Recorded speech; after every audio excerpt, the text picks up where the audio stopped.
ଆମର କଣ୍ଟ୍ରାକ୍ଟରଙ୍କ ତରଫରୁ ଏକ ଆନ୍ଦୋଳନ କରାଯାଇଥିଲା।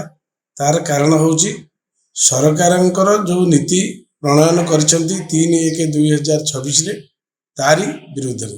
ତାର ସେ ନିୟମଟି ହେଉଛି ଯେ ସରକାର ଆଗରୁ ଥିଲା ଯେ କଣ୍ଟ୍ରାକ୍ଟରଙ୍କର ପ୍ରଫିଟ୍ 15% କଣ୍ଟ୍ରାକ୍ଟ ପ୍ରଫିଟ୍ ଦେଇ ଏଷ୍ଟିମେଟ୍ କରାଯାଉଥିଲା।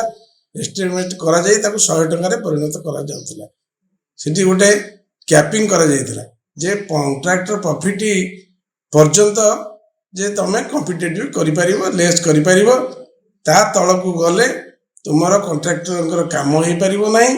ସେଥିରେ ସରକାର ନିନ୍ଦିତ ହେବେ, କଣ୍ଟ୍ରାକ୍ଟର ନିନ୍ଦିତ ହେବେ। ତାକୁ ଗୋଟେ କ୍ୟାପିଂ କରାଯାଇଥିଲା।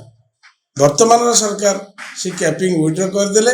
ଏବେ ଦେଖାଯାଉଛି ଆମର ଅନେକ ଟେଣ୍ଡର ନୂଆ ନୂଆ କଣ୍ଟ୍ରାକ୍ଟର ଯେଉଁମାନଙ୍କର କଣ୍ଟ୍ରାକ୍ଟ କରିବାର ଏକ୍ସପିରିଏନ୍ସ ନାହିଁ କି କେବେ ବି କଣ୍ଟ୍ରାକ୍ଟ ପରିଚାଳନା କରିନାହାନ୍ତି, ସେଇମାନେ ଟେଣ୍ଡର ପକାଉଛନ୍ତି 60% ମାଇନସ୍। ତାମାନେ 100 ଟଙ୍କାର କାମକୁ 40 ଟଙ୍କାରେ କରିବା ପାଇଁ ସେ ଟେଣ୍ଡର ପୁଟ୍ କରୁଛନ୍ତି, ଯେଉଁଟାକି ଆମର ରାଜ୍ୟ ପ୍ରତି, କଣ୍ଟ୍ରାକ୍ଟର ସମ୍ପ୍ରଦାୟ ପ୍ରତି ଏହା କ୍ଷତିକାରକ ହେବ। ଏହା କେସ୍ କୋର୍ଟକୁ ଯିବ, ଅନେକ କେସ୍ କୋର୍ଟରେ ହେବ। କାହିଁକିନା ସରକାର ଠିକ୍ ଟାଇମ୍ରେ ଡ୍ରଇଂ ଡିଜାଇନ୍ ଦେଇପାରିବେନି, ସରକାର ଇଲେକ୍ଟ୍ରିକ୍ ପୋଲ୍ ଉଠାଇ ପାରିବେନି, ରାସ୍ତାରେ କୌଣସି ଆକ୍ୟୁଜେସନ୍ ଅଛି ତାକୁ ଉଠାଇ ପାରିବେନି।